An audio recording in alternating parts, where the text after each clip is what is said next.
Good morning, my dear brothers and sisters in Christ. Tuesday of the 18th week in Ordinary Time. Let us include in our Holy Mass the following intentions. For the Thanksgiving of Richard and Chona Yumo,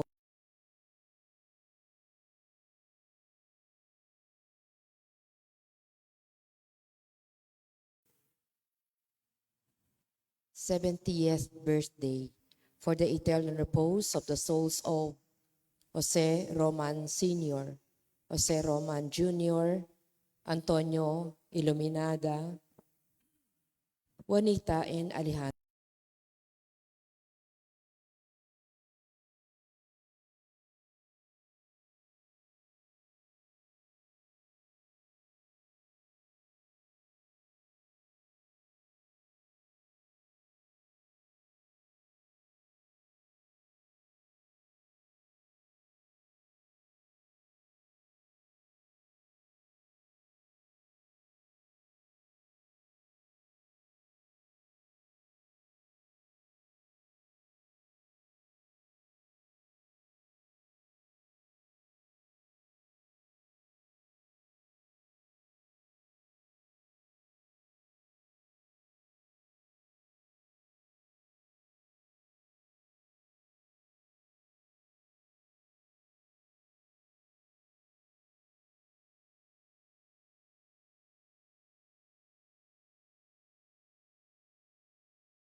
Let us all rise and glorify the Lord by singing our entrance hymn.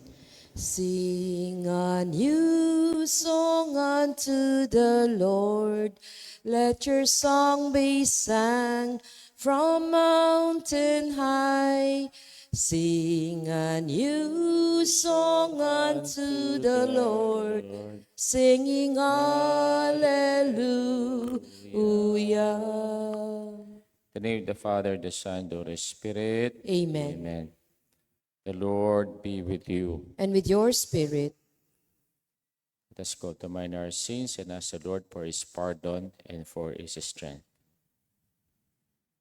I confess, To Almighty God, and to you, my brothers and sisters, that I have greatly greatly sinned in my thoughts and in my words, in what I have done and in what I have failed to do, through my fault, through my most grievous fault. Therefore I ask Blessed Mary, ever Virgin, all the angels and saints, and you, my brothers and sisters, to pray for me to the Lord our God.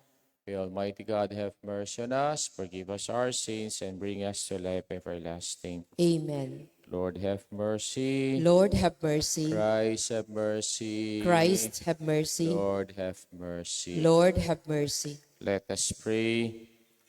Draw near to your servants, O Lord, and answer their prayers with unceasing kindness, that for those who glory in you as their Creator and Guide, you may restore what you have created and keep safe for what you restored, through our Lord Jesus Christ, your Son, who lives and reigns forever and ever. Amen. Amen.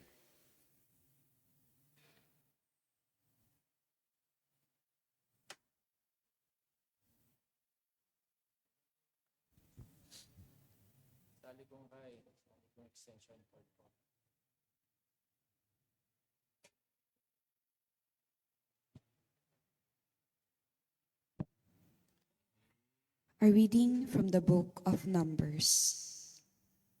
Miriam and Aaron spoke against Moses on the pretext of the marriage he had contracted with a Cushite woman. They complained, "Is it through Moses alone that the Lord speaks? Does he not speak through us also?" And the Lord heard this. Now Moses himself was by far the thickest man on the face of the earth. So at once the Lord said to Moses and Aaron and Miriam, "Come out, you three, to the meeting tent." And the three of them went. Then the Lord came down in the column of cloud, and standing at the entrance of the tent, called Aaron and Miriam. When both came forward, he said, "Now listen to the words of the Lord. Should there be a prophet among you, in visions will I reveal myself to him. In dreams will I speak to him. Not so with my servant Moses. Throughout my house he bears my trust. Face to face I speak to him, plainly and not in riddles. The Lord presents, he beholds. Why then did you not fear to speak against my servant Moses?" So angry was the Lord against them, that when he departed, and the cloud withdrew from the tent, there was Miriam, a snow-white leper. When Aaron turned and saw her a leper, he said to Moses, "Ah, my Lord, please do not charge us with the sin that we have foolishly committed. Let her not thus be like the stillborn babe that comes forth from its mother's womb with its flesh half consumed." Then Moses cried to the Lord, "Please not this, pray heal her." The word of the Lord. Thanks be to God. Be merciful, O Lord, for we have sinned. Be merciful, O Lord, for we have sinned. Have mercy on me, O God, in your goodness. In the greatness of your compassion, wipe out my offense. Thoroughly wash me from my guilt, and of my sin cleanse me. Be merciful, O Lord, for we have sinned. For I acknowledge my offense, and my sin is before me always. Against you only have I sinned, and done what is evil in your sight. Be merciful, O Lord, for we have sinned. That you may be justified in your sentence, vindicated when you condemned. Indeed, in guilt was I born, and in sin my mother conceived me. Be merciful, O Lord, for we have sinned. A clean heart create for me, O God, and a steadfast spirit renew within me. Cast me not off from my presence, and your Holy Spirit take not from me. Be merciful, O Lord, for we have sinned. Let us honor the Holy Gospel. Alleluia.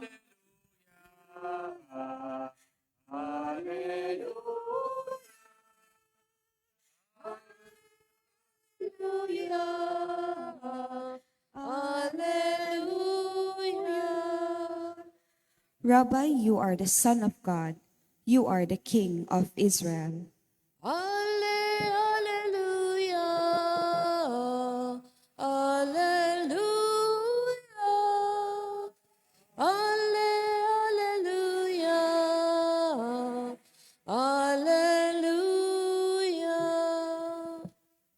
The Lord be with you. and with your spirit.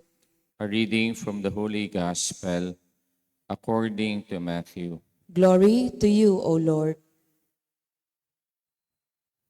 Jesus made the disciples get into a boat and precede him to the other side of the sea. While he dismissed the crowds, after doing so, he went up on the mountain by himself to pray. When it was evening, he was there alone. Meanwhile, the boat, already a few miles ashore, was being tossed about by waves, for the wind was against it. During the fourth watch of the night, he came toward them, walking on the sea. When the disciples saw him walking on the sea, they were terrified. It was a ghost, they said, and they cried out in fear. At once, Jesus spoke to them, "Take courage, it is I. Do not be afraid." Peter said to him in reply, "Lord, if it is you, command me to come to you on the water." And he said, "Come." Peter got out of the boat and began to walk on the water toward Jesus. But when he saw how strong the wind was, he became frightened and beginning to sink and cried out, "Lord, save me." Immediately, Jesus stretched out his hands and caught him and said to him, "Oh, you of little faith, why did you doubt?"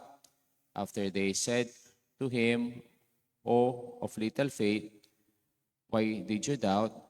After they got into the boat, the wind died down.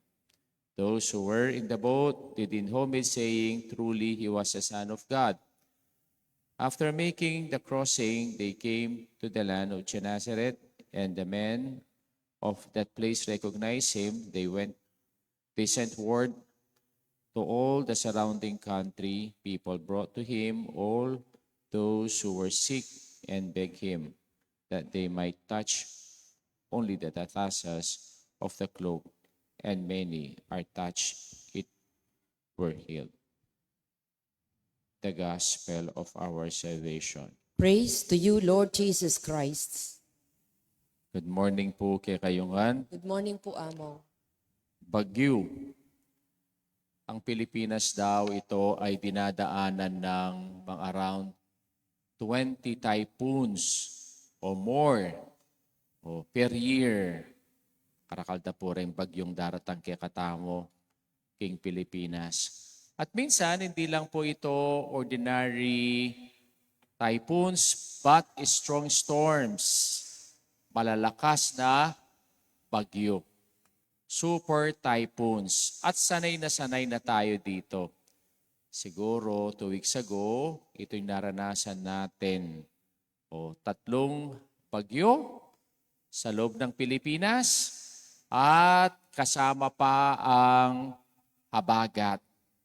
Kaya po, most of Luzon, especially our province, ito ay lubog ng baha. And until now, marami pa rin pong bayan sa atin, sa Pampanga, ang lubog ng baha because of these typhoons. Pero, kahit po tayo ay sanay na sa mga bagyo sa buhay natin, natatakot pa rin tayo. Bakit natatakot tayo? Kasi ito'y nakakasira ng ating kabuhayan, especially yung pananim natin, at ito ay marami pa rin ang namamatay. Pero minsan, hindi lang po natin nakikita ang bagyo sa panahon, kundi nakikita natin ang bagyo sa araw nating buhay. Ang dami nating bagyo sa buhay natin. At ano yung mga bagyong ito? O iba't itsura, problema, pagsubok, o sakit, walang kapayapaan sa buhay natin. Ang dami nating dinadaan ng bagyo sa buhay natin. Kaya ito po ang karanasan ng mga apostol sa ating gospel. After our Lord Jesus Christ fed the more than 5,000 men, and then instructed his disciples to cross the other side of the sea. Lumipat kayo sa kabilang parte ng dagat. Kasi dapat nilang ipagpatuloy yung kanilang misyon. Kaya lang, ang ating Panginoon, siya'y nagpaiwan. He went up in the mountain to pray. So nagdasal po siya. Perhaps siguro nagdasal siya overnight. Habang itong mga apostol niya, sila ay lumilipat sa other side of the sea. Kaya lang, anong nangyari? Nakaranas sila ng malakas na bagyo. At ano yung bagyong yun? Hindi lang po ito ordinaryo bagyo, kundi naranasan itong bagyong ito kasi pasalungat daw sila sa hangin at sila ay takot na takot.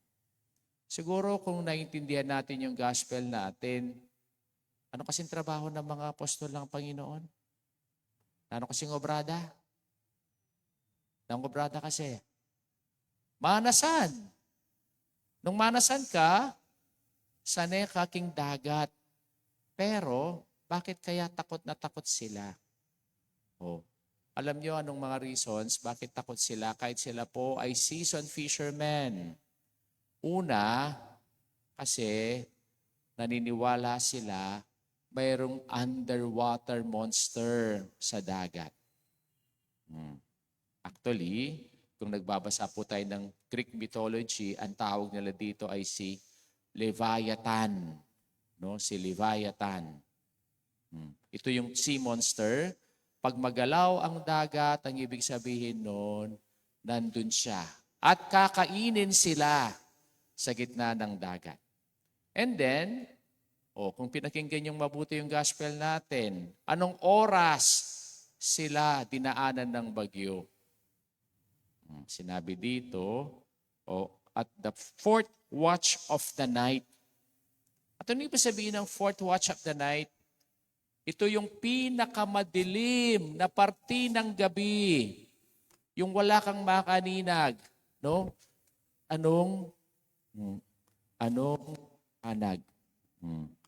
Kaya, on that fourth night of the night, fourth watch of the night, takot na takot sila. Kaya itong reasons, hindi lang sila takot dun sa malakas na hangin, kundi takot sila sa underwater monster, si Leviathan, at yung oras ng gabi at the fourth watch of the night. Kaya dun dumating ang ating Panginoon. Siguro from the mountain, nakikita niya kung ano nangyayari sa labas, sa dagat. Kaya siya'y dumating. Saan siya dumaan?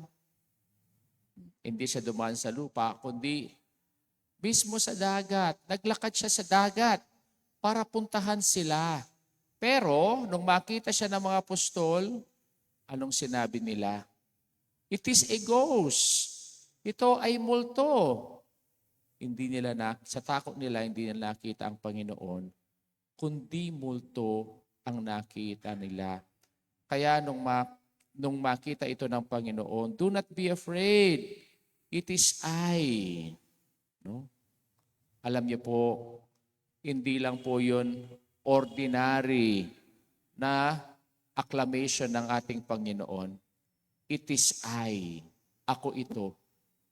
What is the name of God sa mga Hebrew people? Anong pangalan niya kasi? Hindi nila alam. Hindi Jesus. I am who am. Ano yung ibig sabihin ng I am who am? Yahweh. Kaya pag nagbabasa ka ng Bible, pag sinabing I am, ibig sabihin nun, the presence of God, the name of God.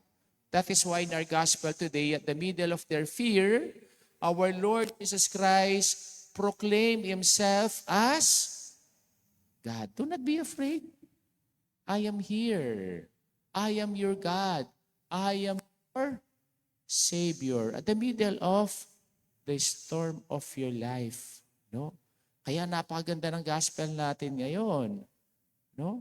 Kaya anong sabi sa kanya ni Peter? If you are the Lord, allow me to walk on the water. And then, anong sabi ng Panginoon? Sige, maglakad ka. Pero nung dumating yung malakas na hangin, anong nangyari kay Peter? Tinablan siya ng takot at siya ay lumubog. And then our Lord said to him, "Oh, man of little faith, why did you doubt?"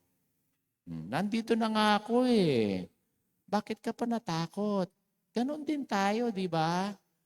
Minsan yung assurance natin na nandyan ang Diyos, minsan tayo tinatablan ng takot.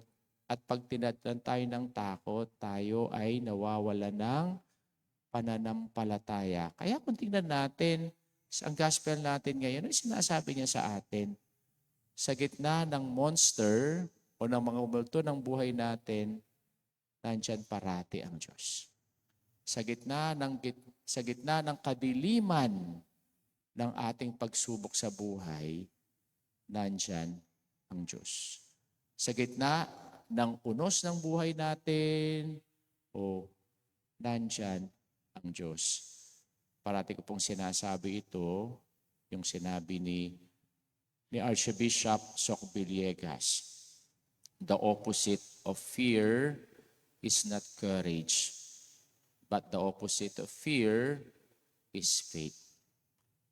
Yung kabaligtaran ng takot, hindi yan tapang. Kundi ang kabaligtaran ng takot, ito ay ang ating pananampalataya. The Lord Jesus assured the disciples of His presence and His help when they were threatened by strong wind in an angry sea like them. We turn to Him in supplication by saying, Lord, hear our prayer. All together. Lord, hear our prayer.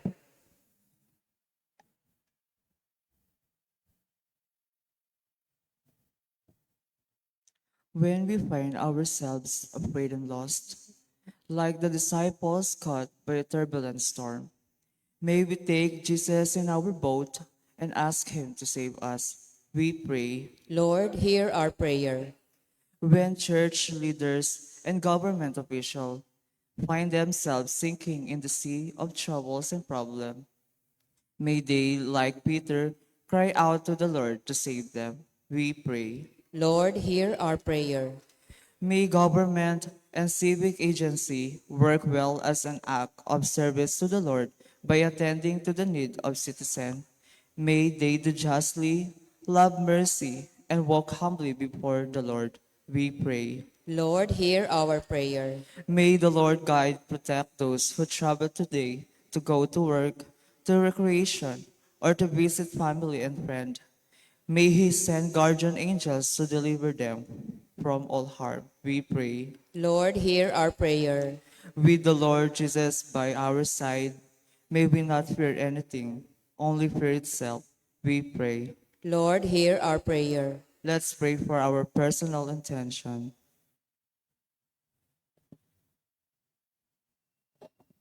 For the thanksgiving of Richard and Chona Yumu. For the birthday thanksgiving of Mirna Ocampo Soliban on her 80th birthday. For the 70th birthday of Ray Butyo. For the souls of Jose Roman Antonio Ilumina ni Leandra, let us pray to the Lord. Lord, hear our prayer. For the successful operation of Cora Garcia, let us pray to the Lord. Lord, hear our prayer. Father, we are not alone in our fight against fear. Jesus is present with us in His Word and in the Eucharist. The Holy Spirit and the angels are with us. We thank you for your love and protection. Amen. Amen.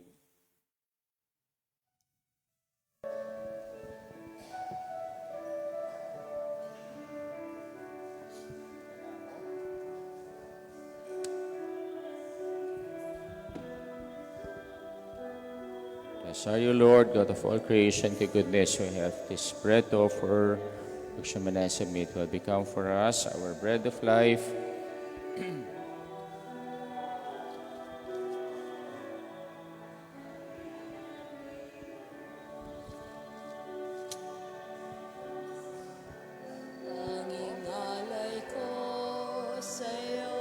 and to goodness, we have this wine to offer.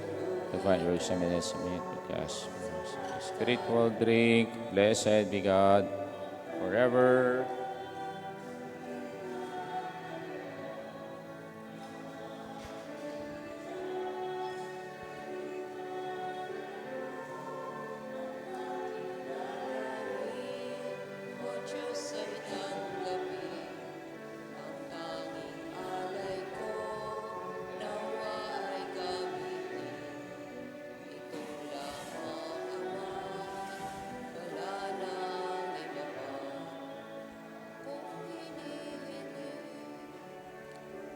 Pray, my brothers and sisters, that my sacrifice and yours may be acceptable to God, the Almighty Father. May the Lord accept the sacrifice at your hands for the praise and glory of his name, for our good and the good of all his holy church.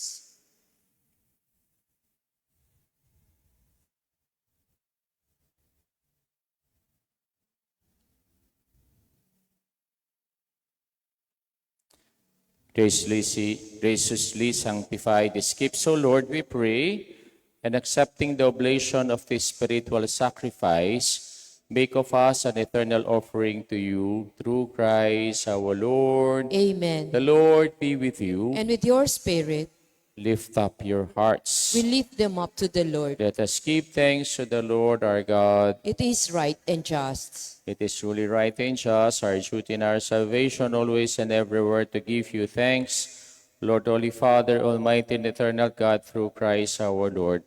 By his birth, he brought renewal to humanity's fallen estate, and by his suffering canceled out our sins, and by his rising from the dead, he has opened the way to eternal life. And by ascending to you, O Father, he has unlocked the gates of heaven. And so with the company of angels and saints, we sing the hymn of your praise, as without end we acclaim. Holy, holy, holy, Lord God of hosts, heaven and earth are full of your glory. Hosanna in the highest. Blessed is he who comes in the name of the Lord. Hosanna in the highest.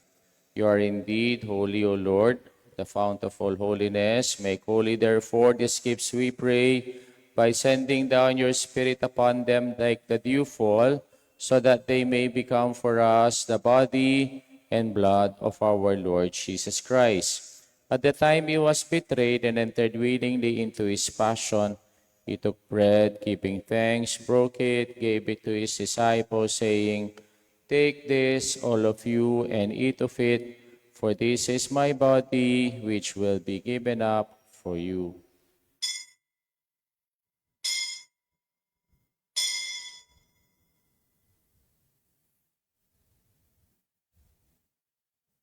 In a similar way, when supper was ended, he took the chalice, and once more, giving thanks, he gave it to his disciples, saying, "Take this, all of you, and drink from it, for this is a chalice of my blood, the blood of the new and eternal covenant, which will be poured out for you and for many for the forgiveness of sins. Do this in memory of me."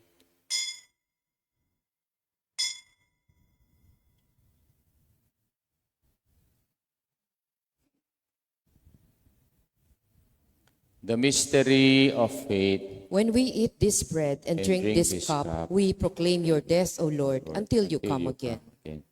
Therefore, as we celebrate the memorial of his death and resurrection, we offer you, Lord, the bread of life and the chalice of salvation, giving thanks that you have held us worthy to be in your presence and minister to you.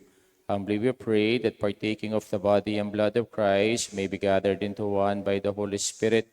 Remember, Lord, your church is spread throughout the world, and bring her to the fullness of charity, together with Leo, our Pope, Florentino, our Bishop, and all the clergy. Remember also our brothers and sisters who have fallen asleep in the hope of the resurrection, and all who have died in your mercy. Welcome them into the light of your face. Have mercy on us all, we pray, that with the Blessed Virgin Mary, Mother of God, with Saint Joseph, her spouse, all the apostles and the saints who have pleased you throughout the ages, we may merit to be co-heirs to eternal life, and may praise and glorify you through your Son, Jesus Christ. through him, with him, and in him, O God Almighty Father, in the unity of the Holy Spirit, all glory and honor is yours forever and ever.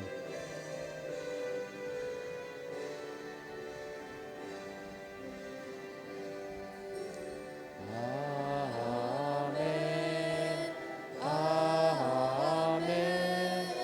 Amen.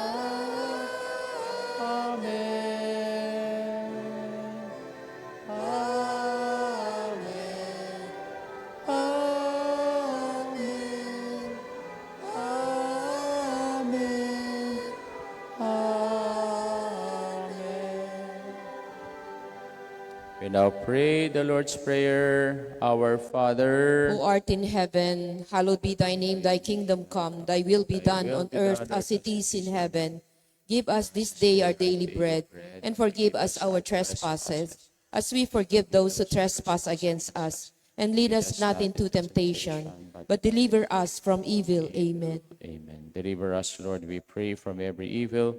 Graciously grant peace in our days, that by the help of your mercy, we may be always free from sin and safe from all distress, as we await the blessed hope and the coming of our Savior, Jesus Christ. For the kingdom, the power, and the glory are yours, now and forever. For Jesus Christ has said to the apostles, peace I give you, and peace I leave you. Do not look on our sins, but on the faith of your church, and graciously grant her peace and unity accordance with your will, who live and reign forever and ever. Amen. Peace of the Lord be with you always. And with your spirit. Let us now offer each other the sign of peace. Kapayapan po kay kayungan. Lamb of God, you take away the sins of the world, have mercy on us. Lamb of God, you take away the sins of the world, have mercy on us.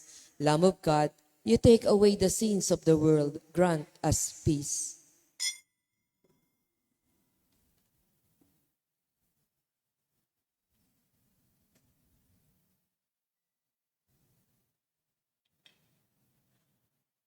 Behold the Lamb of God. Behold him who takes away the sins of the world. Blessed are those who go to the supper of the Lamb. Lord, I am not worthy that you I should enter under my roof, but only say the word, and my soul shall be The healed. blood of our Lord Jesus Christ, keep us safe for eternal life. Amen. Amen.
Let us pray.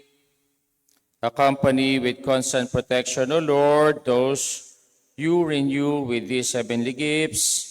In your never-failing care for them, make them worthy of eternal redemption through Christ our Lord. Amen. The Lord be with you. And with your The spirit. mighty God bless you all, the Father, the Son, and the Holy Spirit. Amen. Mass been offered, let us go in peace and to love and to serve the Lord. Thanks be to God. Be to God. Good morning po. Good morning po, Amo.